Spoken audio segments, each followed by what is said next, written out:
Dear Aunt Bessie, okay, I get it. A lot of people on this planet are very angry with President Flump, and with good reason. But shoving him inside a peach is not going to help.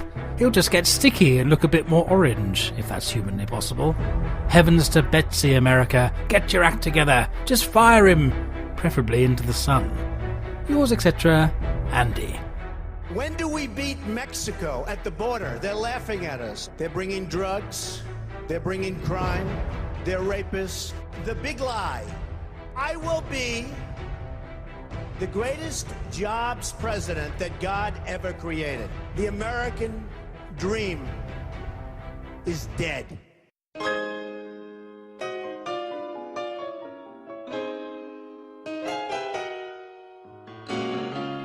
Everyone does it better. Makes me feel sad for the West. Everyone does it twice as good as you. Trump, you are a mess. You smuggled to Putin, smuggle waggle blame victims for shooting, a shooty woody woo. You have to buy love from porn stars. With the fake news that you speak, the lies that Trump tweets, like your name, you're talking out your arse. Everyone does it better. Everyone does. You're heartless and hopeless and cruel. Hopeless and cruel. Nobody does it half as bad as you. Trump, you insane half-brained fool. You're sexist and racist, racy, rude, like children in cages. Cagey wages too. There's some kind of monster inside you. You hate Muslims and Sikhs too. Why won't they impeach you? They're arresting all your friends, but why not you? Everyone does it better. Everyone does. You stab anyone in the back, right in the back. Everyone does it twice as good as you. Trumpet, trumpet, Donald, you're a twat.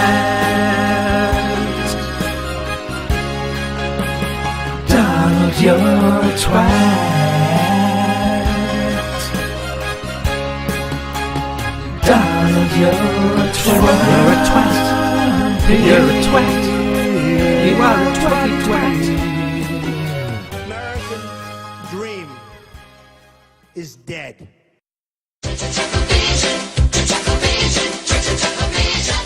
Hello, 350 times hello, and might I fashion your kitchen roll into a giant origami how the devil are you, whilst you're cleaning out your oven. Welcome to another episode of Ask Uncle Ben. I hope you enjoyed that little musical trumpet there, Andy. Trumpet. Oh, shut up. And I also wanted to take a few seconds just to remember dear Barry Chuckle. Thank you for all the silliness, Barry. May you take that silliness up into the stars.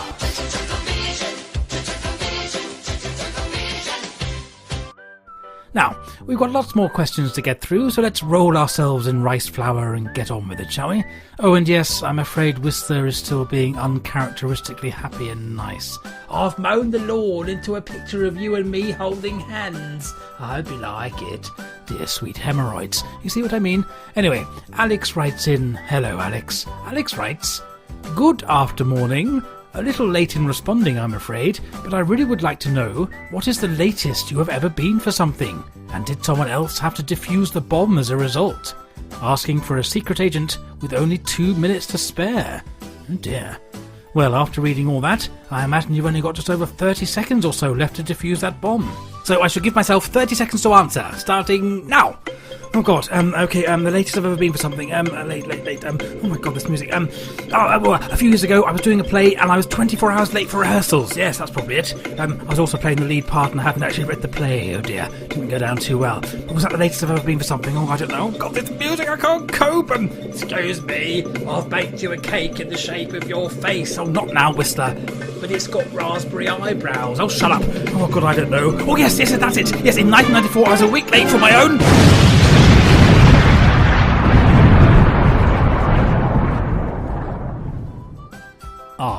Bugger. Sorry, Alex. Rest in peace and all that. Or pieces, by the sounds of it. Oh dear. Right, moving on. Dear Uncle Proboscis.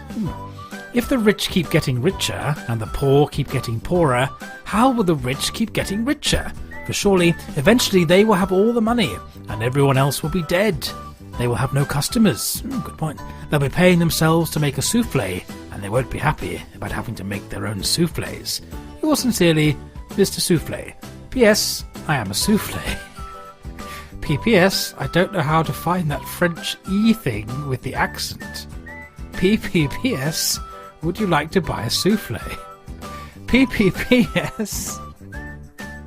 P.P.P. Hang on a minute. P.P.P.P.S. Ooh, that's a lot of P's. P.P.P.P.P.S. Should old acquaintance be forgot? Well, that's a very good question, Mr. Suffle. I would rather hope that the rich wouldn't know how to cook, or even really know how to go down to the shops, and so they'd all starve to death, or choke as they tried to eat their own money. This would be, if you'll pardon the pun, rather just desserts, for if the rich individuals, oligarchs and companies actually paid the tax that they legally and morally owe and can easily afford, then there could be free healthcare for all, free full education for all, increasingly better benefits for the no income, low income, physically disabled, mentally disabled, the sick, basically everyone who actually needs it. There'd be better public transport systems, better infrastructure, more money for aid, more money for everything, really. In fact, everything would be better for everyone. But of course, the rich don't want that, do they? The 1% want to remain the 1% and only care about themselves and their lust for power and control. Or maybe I'm just a silly snowflake, or I don't have my eyes closed and aren't a gullible, prejudiced imbecile. One or the other. I imagine they'll continue to use their power and influence to spread fear and lies so they can keep everyone obedient, apathetic and under control. Happy days. Anyway, good luck, Mr. Suffle, and have a happy new year. Chris writes in, good lord, nice to hear from you, Chris. Chris asks, when do you think he who never pays wages will go to prison? And will he get rogered when he drops the soap in the showers? Chris speaks of an old boss of ours who continually didn't pay his staff any wages, while he constantly told us all how much profit the company was making. What a guy. Well, Chris, I sincerely hope he's in prison already, actually. But as for getting rogered in the showers, I doubt it. I mean, look at him. Also, he'll probably use his cash wall as a sort of contraceptive barrier. But enough about him. Nice to hear from you, Chris. Oh, and congratulations on your marriage, by the way. You are a splendid fellow, and I'm sure your wife is too. You know what I mean. Right, Tully writes in, another splendid fellow. Tully says, Dear Uncle Ben, Ben, when? Oh, no, it's a song. Sorry, hang on. Music, please, Whistler. Dear Uncle Ben, Ben, when will you sell me a trout with no eyes? Because Ben, then could I bake it in a stargazy pie? Ah, how lovely. So isn't unstargazy pie one with blind trout heads pointing into the pie? Sounds good to me. As for when I'll do it all, well, it all depends on the Marrow Man.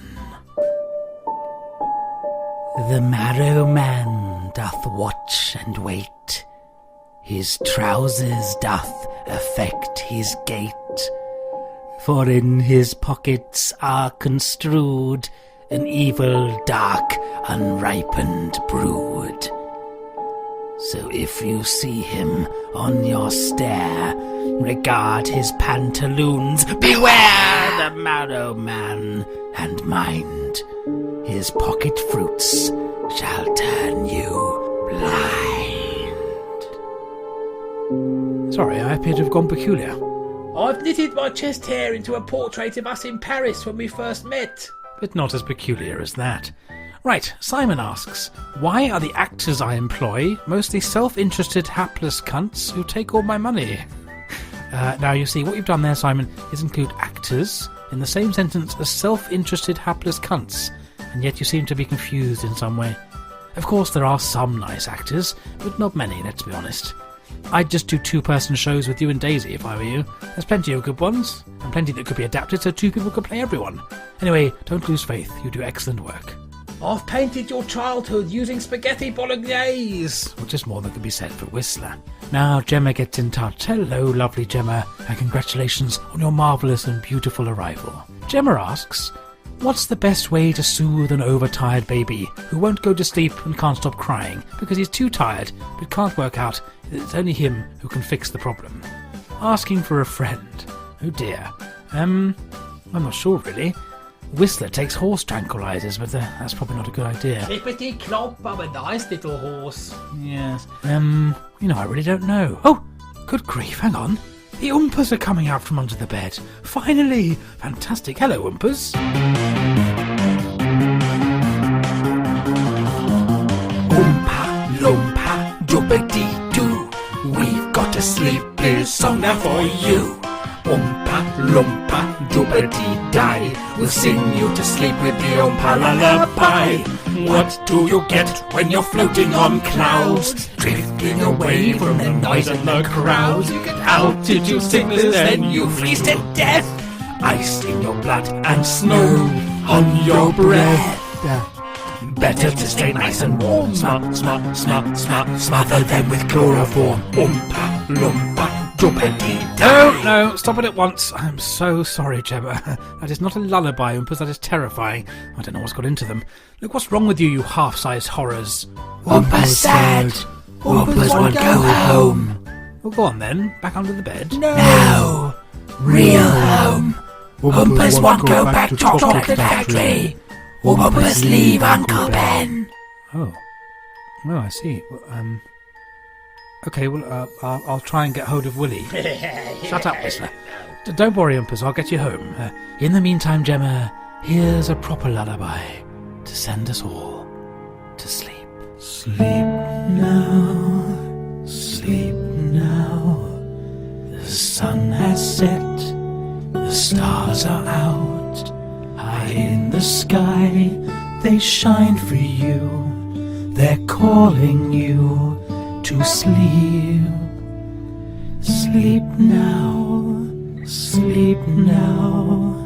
Drift away on cushioned clouds. All your cares, your dream away, high above the stars. You are safe and loved. You are not alone. While you sleep, we'll be waiting, and we'll be here for you when you are sleep now, sleep now. The sun has set, the stars are out. High in the sky, they shine for you. They're calling you to sleep. Sleep now, sleep now. Drift away on cushioned clouds. All your cares, your dream awaiting, high above the stars. Yes, all your cares, your dream away, high above the stars.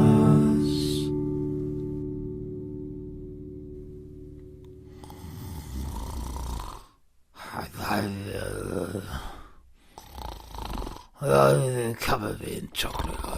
Whistler, wake up! It's time for your show. Goodness sake.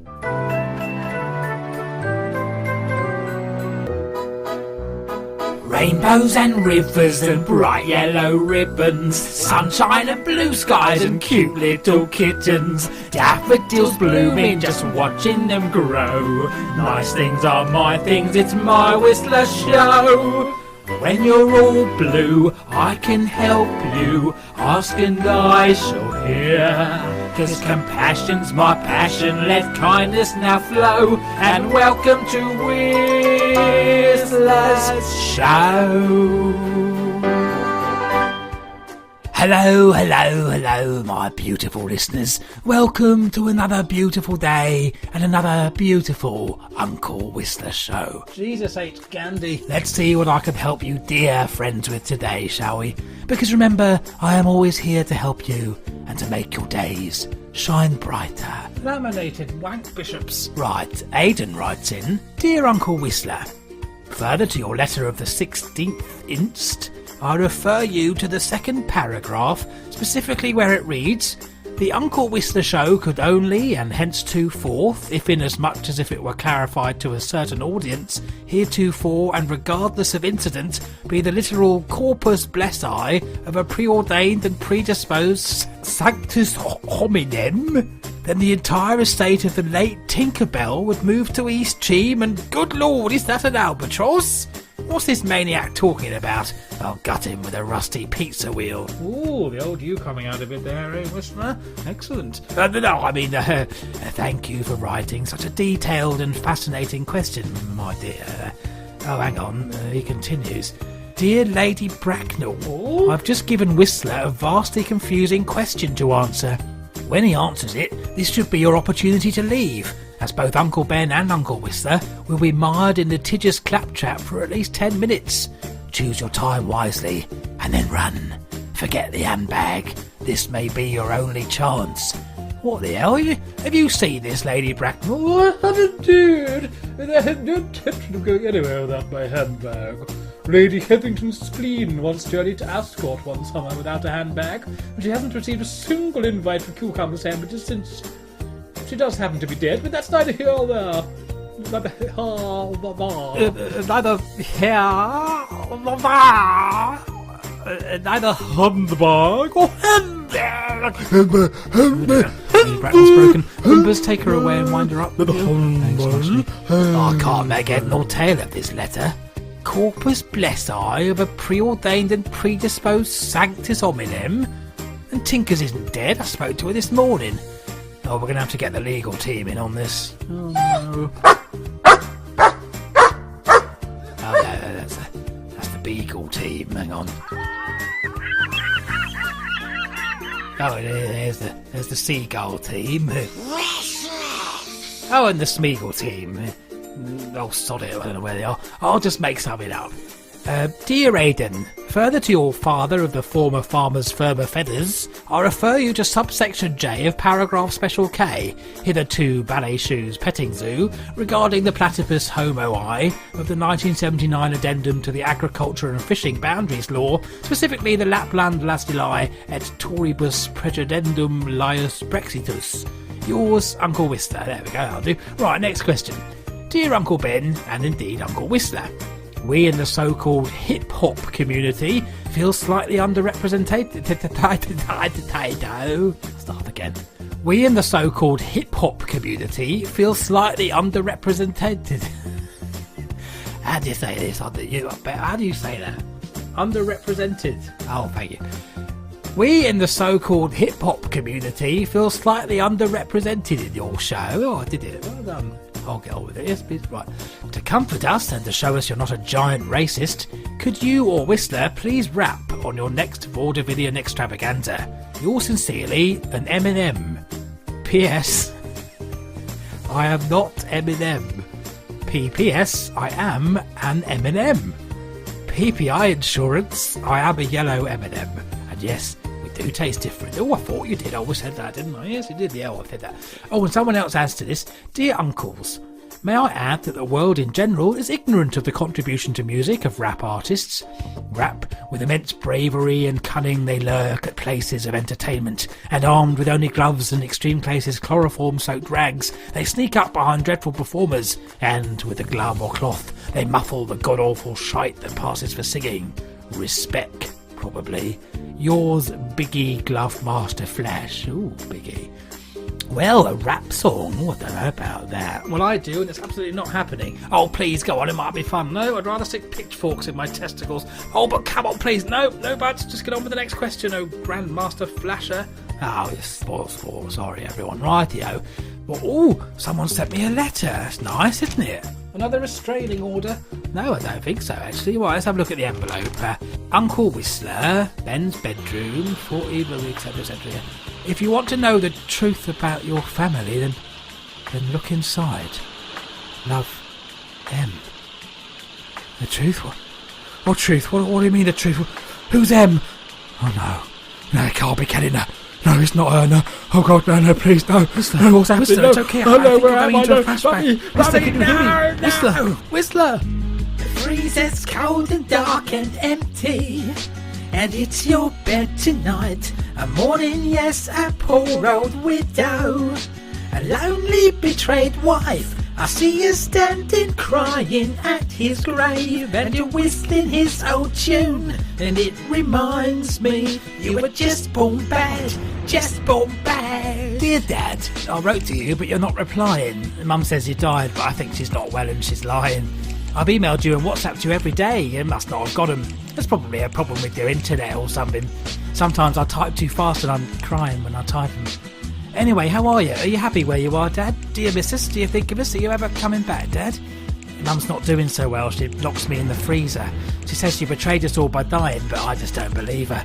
She's crazy, Dad. Her doctor says she's in denial. She wears a wedding dress and walks up and down the aisle. I know I tell you this every day, but I miss you, Dad. I filled my room with all your pictures, but now they just make me sad. I've got your books and I read them when I can. I've got to say some of them I just don't understand, but I still read every single page because that's how much I miss you. Anyway, hit me up, Dad. Love, your son. This is Whistler.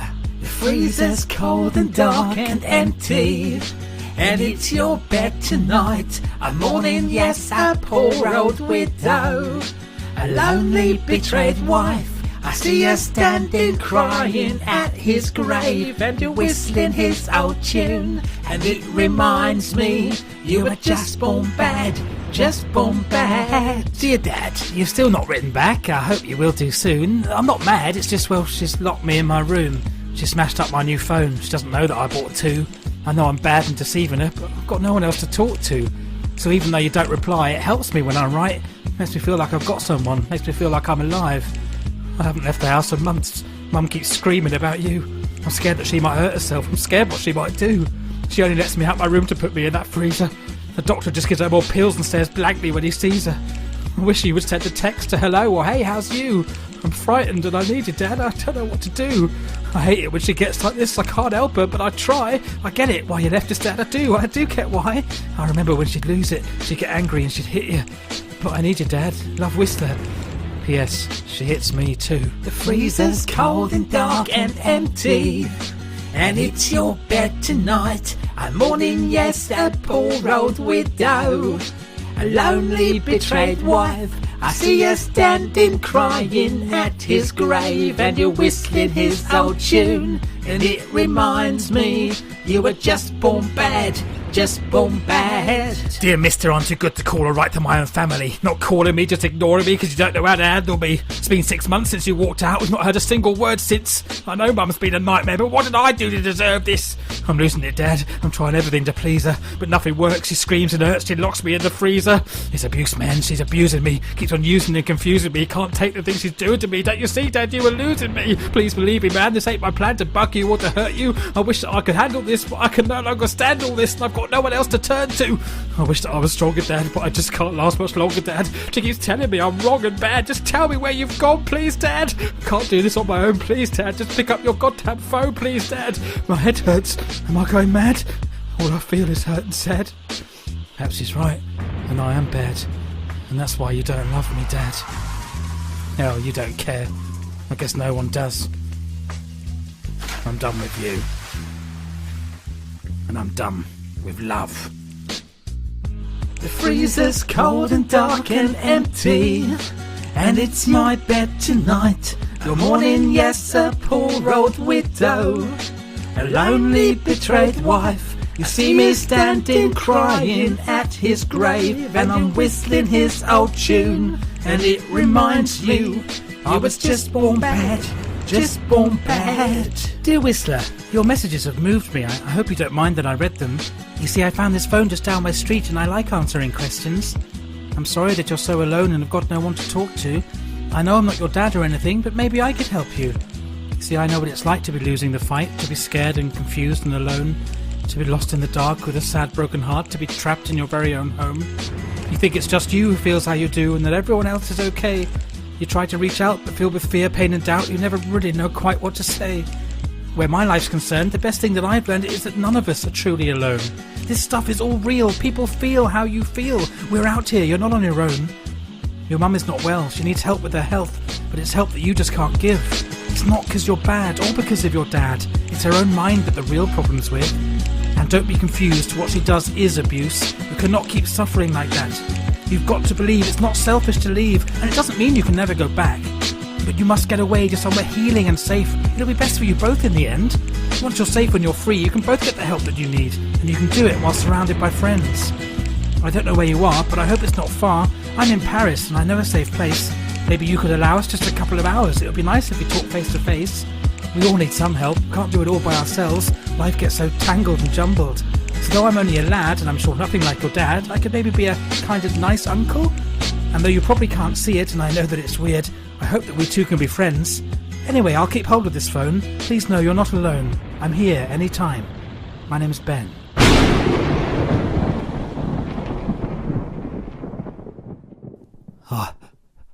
I've forgotten all about that. So had I. You were so kind. It was you who got me out of that hell. It was you all along. Yes, well, you needed a friend. No one should have lived like that. Oh, come here, give me a cuddle. No, don't touch me. Come on, just one quick cuddle. No, don't touch me. Come on, I'll have a bath especially. Don't touch me. Well, there we are. Big up me homos and smack my fiancée about a bit and all that sort of thing. That's all for now, my female dogs and gartering watering implements. Until next time, bye, big respecty, bye-bye.